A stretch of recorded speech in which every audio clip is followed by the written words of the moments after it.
Hachette Audio presents The Sound of the Future, The Coming Age of Voice Technology. Written by Tobias Dengel with Carl Weber. Read by Graham Winton. Please see supplementary PDF. Prologue. The Power and Potential of Voice Technology. Though I work with companies throughout the world, there is one story about the transformative power of voice technology that never ceases to inspire me.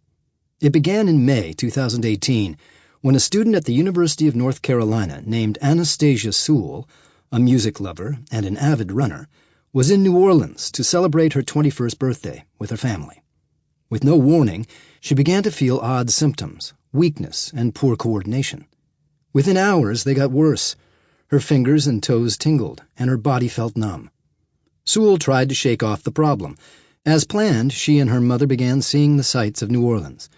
But she found herself asking her mom to stop every few minutes so she could sit and rest.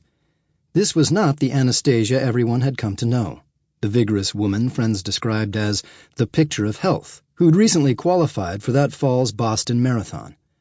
A few days later, Sewell found herself in Tulane Medical Center, almost completely paralyzed from her shoulders down.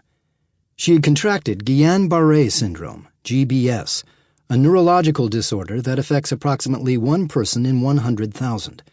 GBS causes the body's immune system to attack the nervous system, stripping the nerves of their protective myelin sheath. Little by little, the brain loses control of the electrical signals that normally connect the mind to the body. The individual who suffers with GBS becomes physically helpless and sometimes dies. Luckily for her, Sewell was surrounded by family and friends who cared about her deeply. One of these was Matt Kubota, her boyfriend at the time, who was a product designer at Willow Tree, the company I co-founded. Anastasia's illness was Matt's first experience with someone suffering from an extreme physical disability. Shocked by her plight, Matt discovered the extent to which people with paralysis are cut off from the world, unable even to speak with those they love. The ability to communicate is a fundamental human function.